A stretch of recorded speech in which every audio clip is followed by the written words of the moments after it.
ไฟไหม้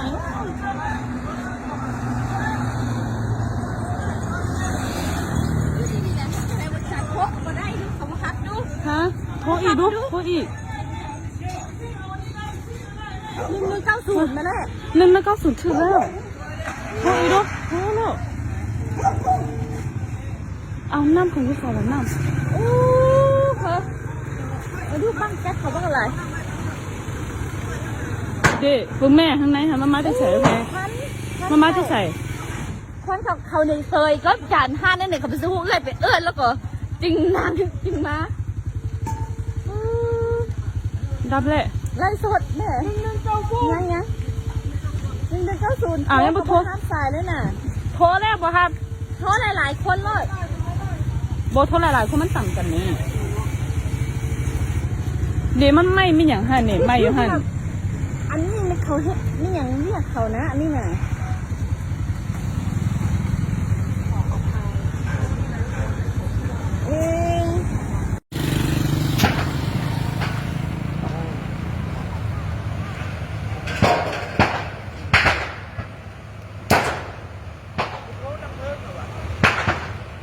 เพิ่งบูเบอร์นี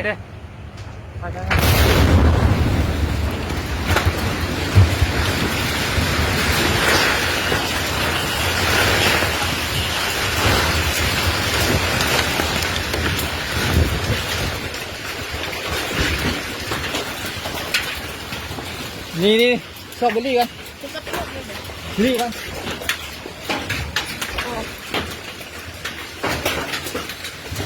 เจ็บบ่ตายเพิ่มเครื่องเว้ยรีบก่อนชอบบุหรี่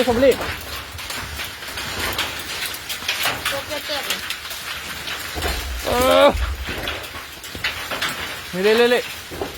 โอ้ตายเขาจะออกไปทางไหนแบบนี้นะ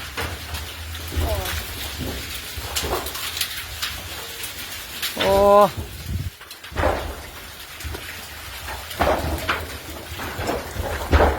ยังตกมาเลยชิบออกมาเลย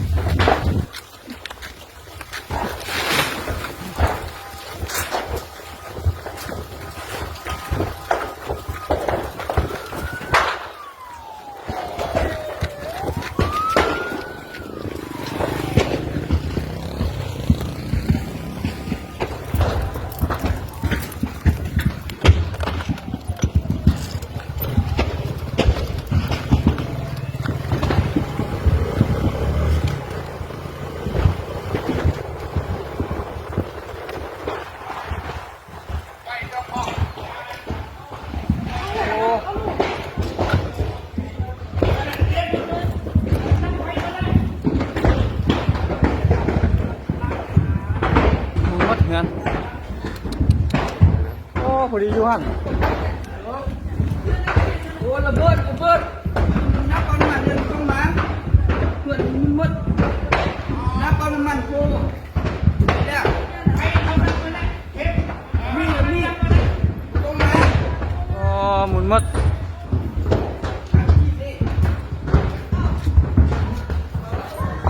โอ้ยแค่นั้นเขาชวนมึงกินเหรอโอ้เล่นหมดทันเลยพอดีมึงโมเนอะตายคนอยู่หันโอ้เมื่อกี้น่ะไปสมมติเจ็บนั่งหน่อยคนของคุณกันมากหลายดูนี่เจ็บโอ้คนขนอยู่ในมากหลายเด้โอ้ตายสมุกเลยเพราะว่าอยู่เขาคนอยู่ในนะมากหลายคนจีนกันน่ะมันปิวมันเนาะมึงจะเฮือนเนาะมึงจะจักลมมัดมึงเฮือนหลังนั้นมึงมัด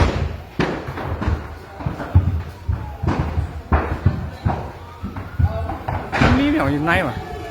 ระเบิดมาแล้วเดินไซกับไฟใหม่อีกนะทุก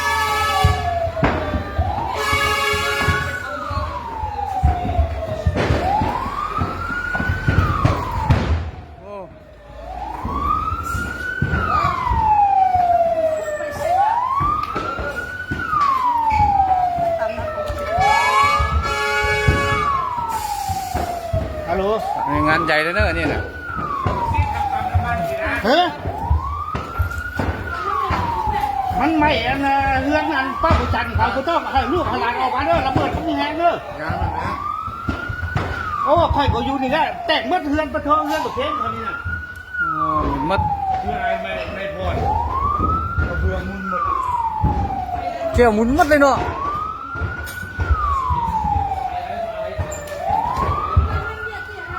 พี่ก็เมื่อกี้เขาจะเอารถออกก็ไม่นั่งมีลายเลย เฮ้อู้คนหันลุกออกมาไม่เลือดสะคนเนาะ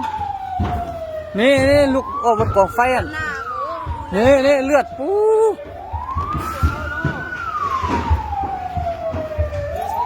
นี่ล้มลุกหันนี่ในภาษาอังกฤษนะเนี่ยเลือดสะเลยเนี่ยคลานออกมาแล้วเนี่ยเสื้อดำอันเนี่ยเจ็บหนักก็ ค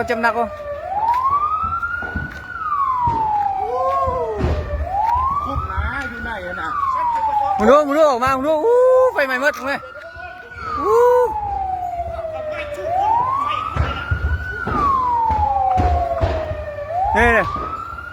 นี่ลูกหันเลยโอ้เซแล้วคุณมึงต้องเข้าไปเถอะมามีคนแม่คน เอามันเร็วหน่อยเฮ้ยเนี่ยไฟไหม้อันนี้เลย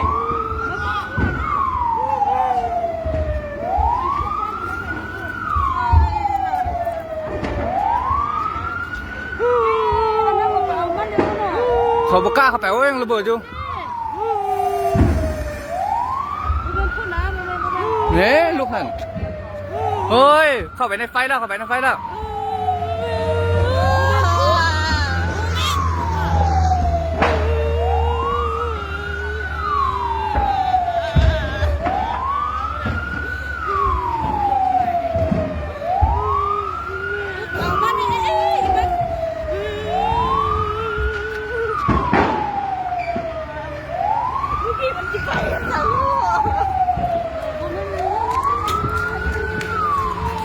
ไม่พี่ก่อนครับไม่พี่ก่อน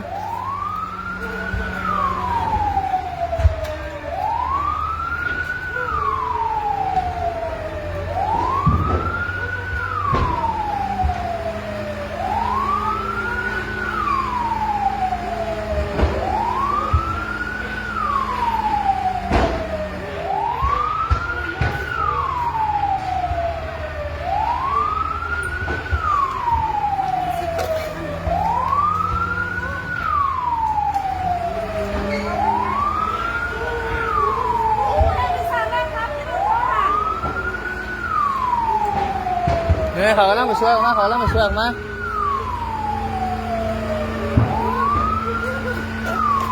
่วจะดูมันจับไปซอยมานะเพราะว่าผมไปแล้ว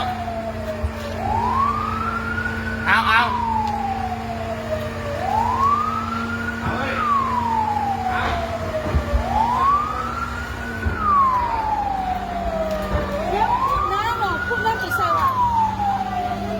มุนมัด แห้งเนาะจนทางสเตนวนเลย โอ้ระเบิด2 บาทน่ะในบาทสุดท้ายมุนมัดเงินน่ะหุ่นหลังคาออกมัดเลยมันมีเหมียวหุ่นระเบิดน่ะมึงดูห่านตัวนี้เครื่องหายมัดแก้วแตกมัดนะแถวนี้น่ะรถอยู่หันมุนมัดเลยมุนนั่นน่ะยังคนเห็นบักหลายได้คนนอนโขมกันน่ะเขาไปพากันคนอันนั้นเนี่ยมันบุมีคนไปเอาเนี่ยยังอีกคนนึงเอาไฟไหม้แก้เสืออยู่พุ่นอยู่ในไฟหันออกมาก่อนมันมีระเบิด ตอนเริ่มก่อนแม่มาทางดอนไส้แม่ไฟไม่ได้เลย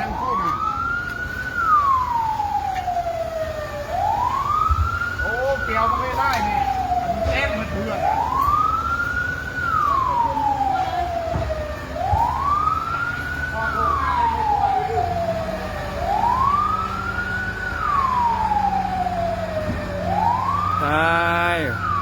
ใช่อุดมไซ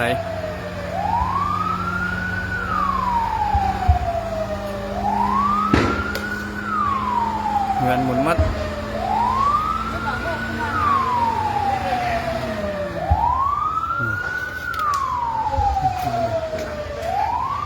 หมุนมัด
เจียว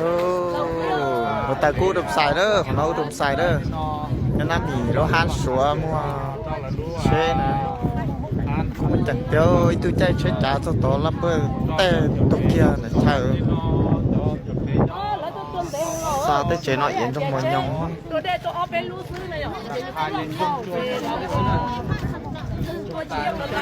กูมันจังเจียวนั่งอ๋อตัวตัวรู้ดับเพื่อนต่อจะจงมันยองนั่นอ๋อตัวต่อนั่นจงมันยองอ๋อตัวนั่งตัวจงมันยองต่อจุ่มมันนั่งกำก่อเลย 有个小咱们就老多了，这也不都有，这个情侣就吃不起。 ขนาดเป็นยอดต่อเจสิซะเยอะนั่งเดาเนาะเยอะต้นซะเดาเนาะ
ไฟไหม้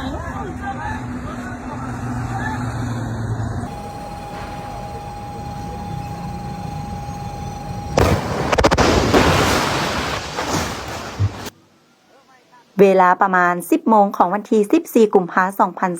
2025 ได้เกิดเหตุไฟไหม้ห้างขายเครื่องอะไหล่รถของบริษัทซินเยอร์การค้าเข้าขาออกจำกัดที่บ้านน้ำมีเมืองไซแขวงอุดมไซไฟได้ลุกไหม้อย่างไววาหลังจากนั้นเกิดมีการระเบิดอย่างหุนแห้งขึ้นเฮ็ดให้ไฟไหม้หุนแห้งขึ้นและการระเบิดดังกล่าวได้ส่งผลกระทบเป็นวงกว้างเฮ็ดให้เฮือนพ่อแม่ประชาชนอ้อมข้างภายในบ้านน้ำมีได้รับความเปเพเสียหายหลายหลังจุดเกิดเหตุไฟไหม้หุนแหง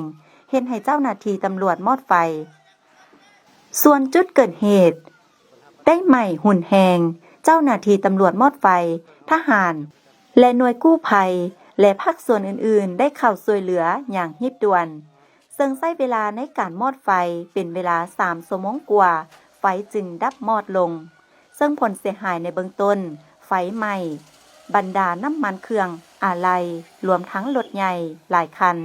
และห้านเปเพเสียหายพร้อมนั้นก็มีเฮือนของประชาชนอ้อมข้างเปเพเสียหายเป็นจำนวนหลวงหลายในที่เกิดเหตุพบเห็นผู้เสียชีวิต4 คนและบาดเจ็บอีกจำนวนหนึ่งส่วนรายละเอียดสาเหตุและผลเสียหายเจ้าหน้าที่กำลังสืบสวนสอบสวนและสั่งรวมผลเสียหายแล้วจะรายงานให้รับทราบตามภายหลัง